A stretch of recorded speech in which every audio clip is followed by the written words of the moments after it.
Mesdames et messieurs, bonjour. Comme annoncé, la mi-journée reprend ses droits dans les antennes de Walf TV.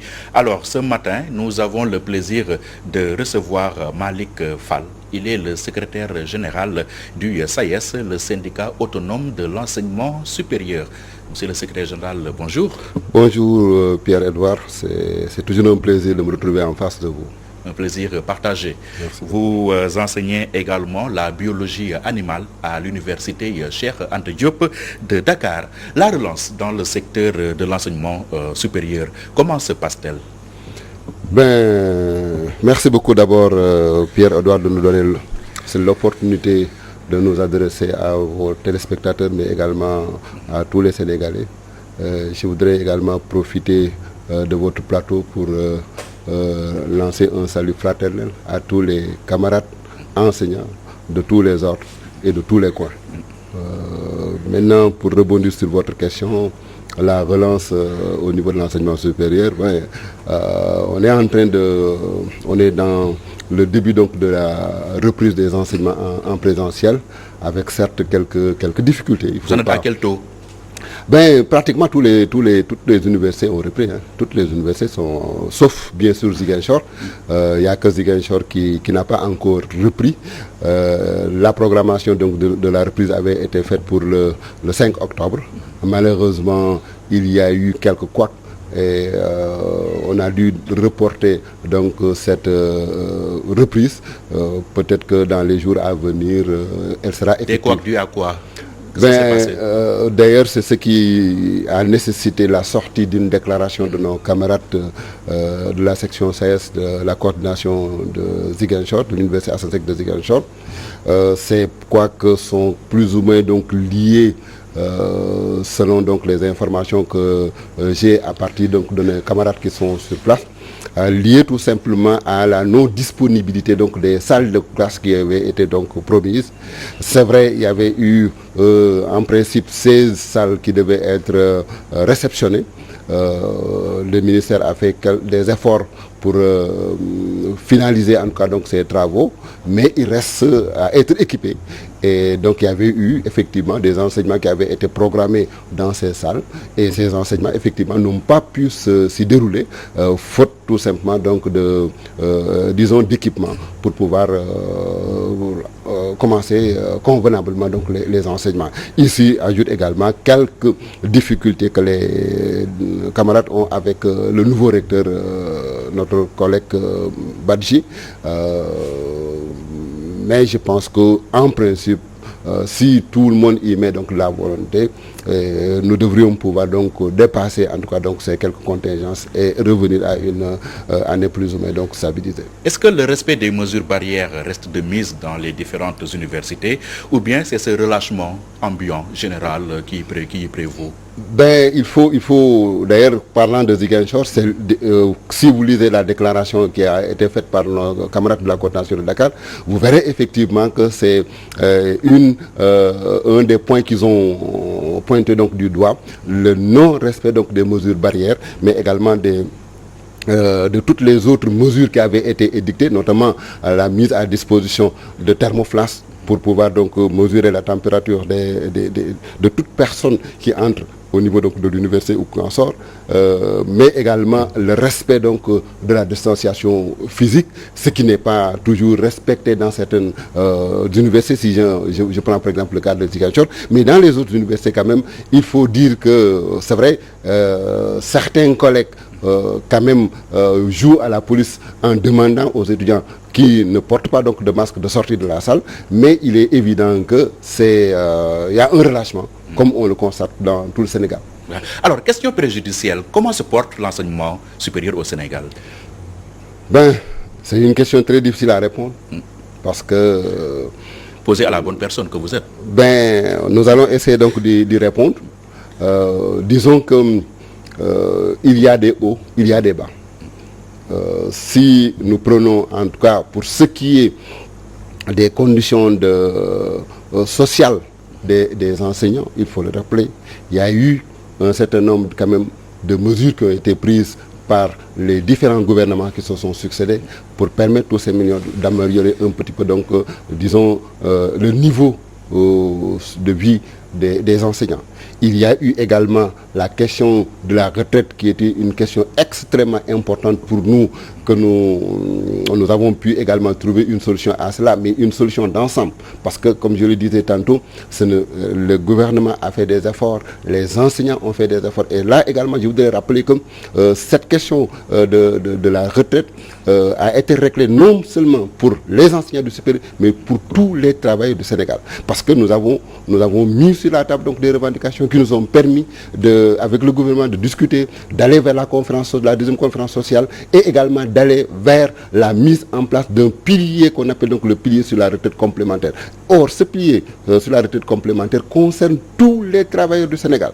Maintenant, nous avons fait à notre niveau des efforts pour tout simplement donc essayer différence ou bien le différentiel qu'il y avait entre ce que nous permettait donc d'avoir la pension de retraite avec le pilier sur la retraite complémentaire et ce que nous escomptions, ce qui nous a permis effectivement de mettre sur la table 1 heure de plus sur notre charge statutaire, ce qui nous permet effectivement donc de pouvoir arriver à un taux de remplacement équivalent à peu près à 85%. 1 heure de plus, c'est un gain de 5 milliards. Oui, oui. Si vous faites donc le calcul, parce que normalement quand vous faites 1 heure de plus, il y a un gain que l'on obtient sur les heures complémentaires, parce qu'effectivement nous augmentons notre charge statutaire de travail, mais également si vous convertissez donc l'heure de travail, nous tournons autour de 4,5 milliards, plus donc à peu près donc les 5 milliards sur les heures complémentaires, on est aux environs de 5 milliards effectivement que l'État gagne. Maintenant sur ces 5 milliards, bien sûr, nous avions juste besoin de 800 millions par année pour pouvoir donc combler le gap qui nous restait.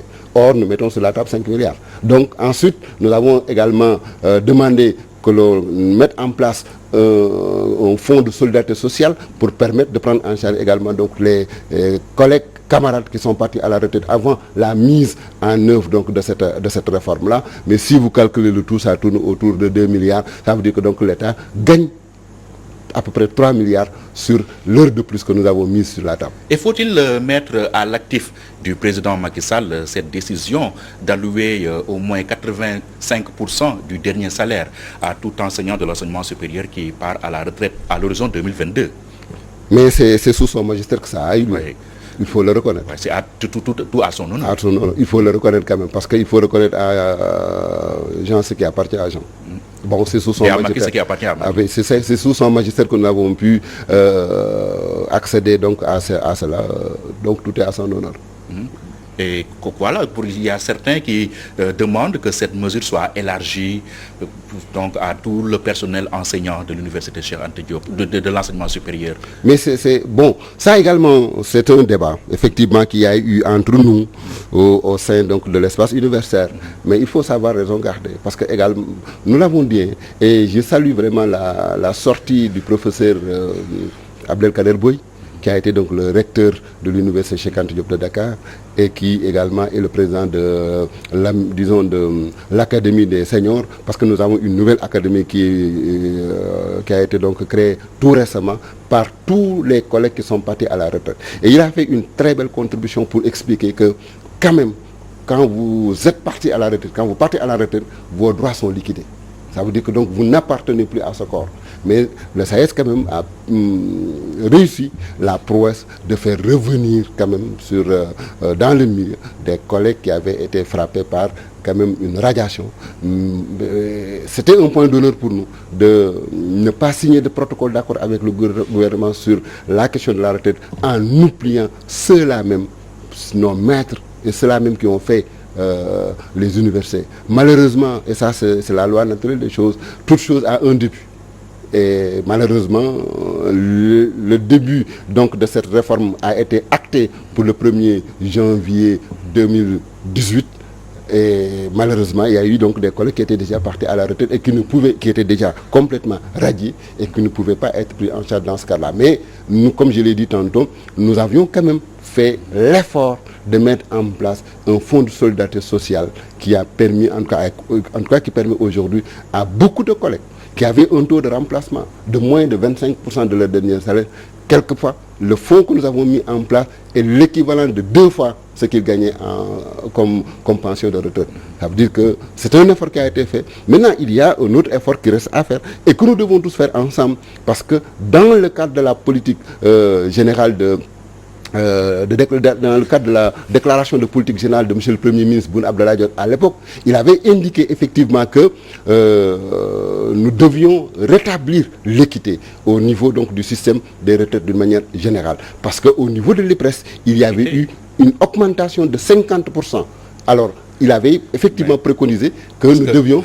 Est-ce qu'à ce rythme, on ne risque pas d'avoir 2 types de retraités, un retraité de l'enseignement supérieur peinard, un retraitaire des autres secteurs qui broient du noir? Non, je ne pense pas. Comme je vous l'ai dit tantôt, ce que nous avons pu, disons, réussir à travers donc, cette nouvelle politique de retraite, c'est d'avoir modifier la loi 81-52 sur le code des pensions civiles et militaires. Et cette modification nous permet aujourd'hui de rajouter le pilier sur la retraite complémentaire à 6%, dont les 2,4% sont à la charge du travailleur et les 3,6% à la charge de l'employeur. Mais ça permet d'augmenter substantiellement, disons, la pension de retraite d'une manière générale. Et là, nous sommes tous à égalité. Que ce soit le gradé de l'armée, que ce soit le magistrat ou les autres, nous sommes tous égaux dans ce cadre-là. Maintenant, nous avons fait un effort supplémentaire en tenant compte de la spécificité de l'enseignement supérieur, comme je l'ai dit. Et c'est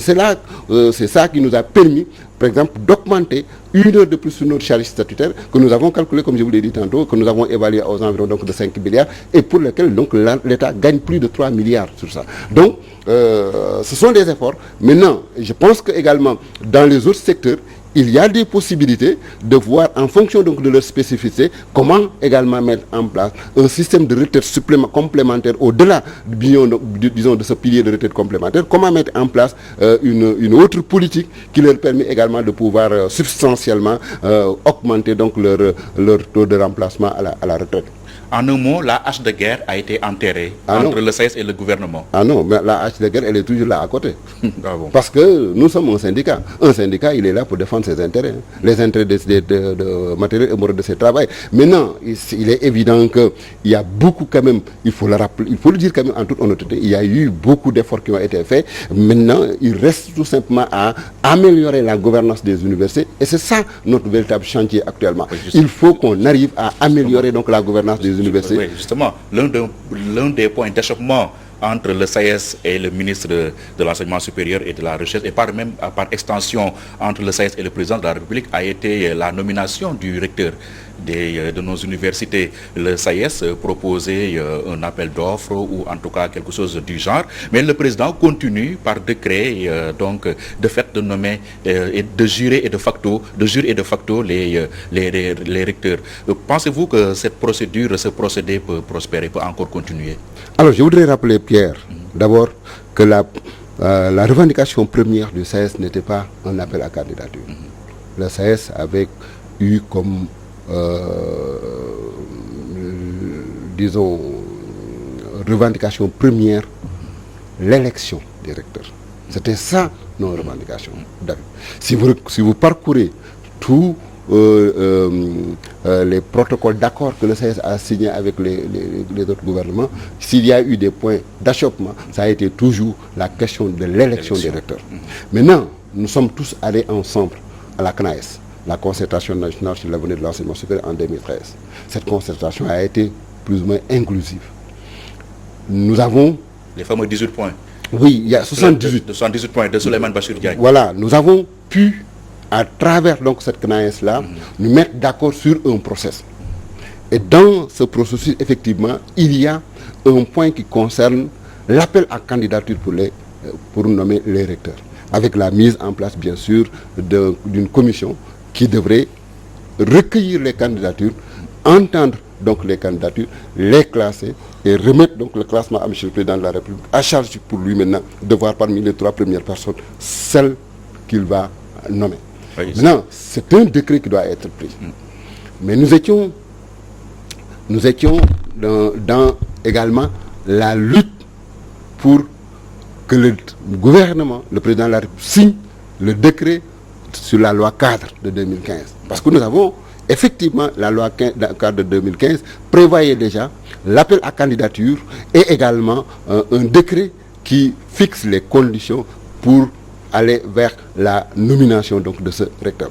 Maintenant, ce décret cadre-là, nous avons tardé à l'avoir. Finalement, ce n'est que juste au tout début donc de la pandémie, c'est-à-dire vers le 16 mars, comme ça, que ce décret a été signé. Disons, on l'a adopté en Conseil des ministres et il n'a été signé finalement que vers le 20 avril. Maintenant, ce décret est signé. Il y a deux choses qui doivent l'accompagner. La première chose, c'est la mise également en place de décrets qui organisent le fonctionnement de chaque université et également de mettre en place tous les organes de gouvernance. À partir de là, quand on mettra donc les organes de gouvernance, notamment le conseil académique et le conseil d'administration, nous devons également prendre un autre décret qui maintenant va fixer la composition donc de la commission qui va statuer sur le processus donc de nomination des recteurs. Maintenant, c'est ce décret qui n'est pas encore pris parce que nous sommes déjà entendus avec le ministère, nous avons déjà stabilisé le texte. Maintenant, il reste effectivement à mettre en place donc à signer ce décret-là. Et une fois que ce décret sera signé, effectivement, donc il n'y aura plus donc de vide juridique, ce qui nous permettra effectivement de pouvoir taper sur la table pour que effectivement les prochains recteurs puissent être nommés sur la base d'un appel à candidature. Alors, Malick Fall, vous êtes aussi un militant acharné de la recherche. Voilà, c'est votre cheval de bataille, ça vous tient à cœur en tant qu'enseignant ou professeur de biologie animale à l'université Cheikh Anta Diop. Alors, on est en phase de relance économique. Le Covid-19 est venu nous rappeler qu'il faut investir davantage dans le secteur de la recherche.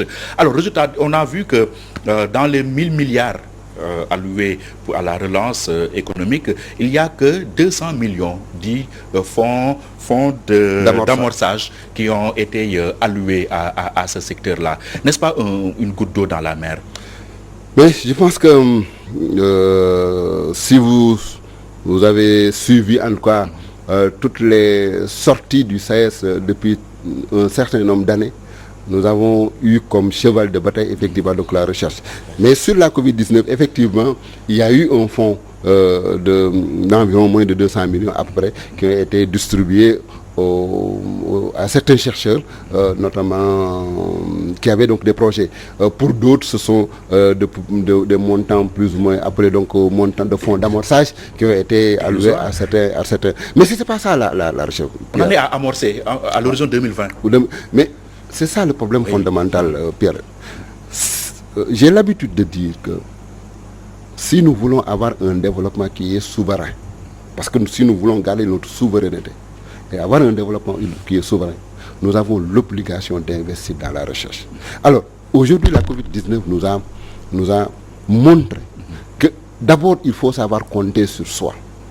Compter sur soi, ça veut dire que vous devez prendre en charge toutes les dispositions scientifiques pour pouvoir prévoir donc ces cas de pandémie, les prendre en charge. Prendre en charge, ça veut dire c'est tout un ensemble de processus, depuis donc l'accueil donc des malades jusqu'à leur traitement. Tout ça, je pense que ce sont des éléments qui doivent être pris en compte dans le cadre donc de nos nouvelles politiques. Maintenant, s'agissant de la recherche, Pierre, il y a une obligation aujourd'hui pour notre pays de mettre en place un fonds vraiment souverain dédié à la recherche. À la CNAES, nous avions, lors de la CNAES, en 2013, nous avions fait des propositions pour dire que nous devions mettre en place un mécanisme qui nous permettrait de pouvoir récupérer à peu près 3%. Le pourcentage n'est pas important. Nous avions, à titre indicatif, dit que nous pouvions prendre 3% de taxes sur un certain nombre donc, de services qu'il y avait au Sénégal pour pouvoir mettre en place un fonds dédié à la recherche. Cela n'a pas été fait. Mais aujourd'hui, nous sommes rattrapés par donc, la pandémie. Ce que nous voulons, c'est d'abord qu'au niveau de chaque université, que nous ayons un fonds d'impulsion à la recherche. Ça veut dire quoi? Ça veut dire que les universités, dans leur budget de fonctionnement, ils doivent impérativement y prévoir donc un fonds d'amorçage. Comment ça va être alimenté? nous allons discuter entre nous pour voir comment il faut alimenter ce fonds. Mais il faut également que le ministère, c'est-à-dire que le gouvernement, à travers le ministère de l'enseignement supérieur, puisse également mettre à la disposition donc des universités un véritable fonds. Mais ça, moi je vois la recherche comme étant une structure pyramidale. Ça veut dire quoi? Ça veut dire que donc nous avons les universités qui constituent donc la base donc, de notre pyramide, mais nous devons aller vers un sommet. La base, ce sont les universités. Il faut que chaque université puisse avoir un plan stratégique de recherche à travers, disons, la mise en place donc des normes pour pouvoir donc des normes édictées pour les laboratoires, c'est-à-dire que faire en sorte que nous ayons donc des laboratoires structurés, bien organisés, bien équipés aux normes des compétences que nous visons. Ensuite, il nous faut également aller à l'échelle sous-régionale. À l'échelle sous-régionale, ça veut dire que nous devons aller au niveau de la CEDEAO, au niveau de l'UEMOA. Nous devons également avoir à ce niveau-là un véritable fonds également d'appui à la recherche. Et le sommet, c'est l'Union africaine. Parce que je suis convaincu, moi, que pris individuellement, nos pays ne peuvent pas prendre en charge cette problématique. Donc, ça veut dire que donc, si nous arrivons à arrimer la politique de la recherche au niveau de l'Union africaine, nous pouvons dire que chaque pays devrait pouvoir, sur la base donc, de son PIB, libérer un pourcentage. Et nous pourrions, par exemple, avoir 5 grandes zones au niveau de l'Afrique. Ça veut dire que vous avez donc la zone de l'Afrique occidentale, l'Afrique de l'Ouest, l'Afrique de l'Est, l'Afrique du Nord, l'Afrique du Sud et l'Afrique centrale. Mais à partir de ce moment-là, nous devons définir nos priorités. C'est-à-dire que l'Afrique doit se définir au moins 3 à 4 à 5 priorités. Première priorité, c'est la question des télécommunications et des TIC. Ça veut dire que nous devons être aujourd'hui capables, en tout cas nous devons travailler à mettre sur orbite nos propres satellites de télécommunications qui puissent nous permettre de pouvoir surveiller nous-mêmes les mobilités qu'il y a au niveau de nos frontières. C'est fondamental. Gérer nos propres données, ça c'est fondamental. Ça c'est le premier, pour moi, c'est une des premières priorités. Mais la deuxième priorité, c'est au niveau des centres de biologie. Mais d'une manière générale, aujourd'hui la pandémie nous a montré que nous devons compter sur nous. Ça veut dire que donc il y a beaucoup de recherches qui doivent être faites, notamment sur les maladies émergentes et ou réémergentes. Parce que ce qui nous guette, ce sont les réémergences des maladies bactériennes. Mais justement, aujourd'hui, quel est le taux du budget national alloué à la recherche au Sénégal? On ne peut pas le dire. Oui, on a fait des recherches, mais nous aussi, nos recherches sont restées vaines, quoi. On ne peut pas dire, voilà le budget. Parce qu'il faut faire une distinction, une dichotomie. Quand vous vous adressez aux autorités, ils vont vous dire qu'effectivement, nous contribuons à la recherche. Mais c'est vrai, il y a effectivement des indemnités qui sont liées à la recherche. Quand vous prenez mon bulletin de salaire, vous y trouverez une indemnité liée à la recherche. Mais également, je dispose d'un voyage d'études tous les 2 ans. Mais nous n'avons pas un véritable fonds, en dehors du FES, qui est logé au ministère de l'économie, au ministère de l'enseignement supérieur, de la recherche et de l'innovation, et également un autre fonds qui était dédié tout simplement aux femmes. Il n'y a pas un véritable fonds. Or, si nous voulons avoir, réaliser nos problématiques de recherche comme nous l'entendons, nous devons avoir un fonds dédié à la recherche d'au moins une vingtaine de milliards par an. Et ça, nous avons la possibilité de l'avoir dans le budget national, mais également, nous devons travailler. Ça également, c'est un autre défi pour les recteurs. Ça dit qu'on ne veut plus avoir de recteurs qui soient là à attendre que l'État leur donne donc leur subvention, ou bien à tout simplement donc s'allier au SAES pour tout simplement lutter pour qu'on leur augmente leur budget. Et ensuite, une fois que les budgets sont augmentés, on ne sait plus de quoi donc ces budgets ont été faits. Mais je pense que si l'État du Sénégal, parce que je disais tout à l'heure, j'étais en train de développer que nous devons avoir 5 priorités ou 4 priorités. J'ai dit télécommunications, les recherches biologiques, c'est extrêmement important. Mais les recherches environnementales, c'est extrêmement important. Il y a également la priorité sur l'énergie. C'est une honte pour les Africains d'avoir 365 jours de soleil. Sur 365 jours.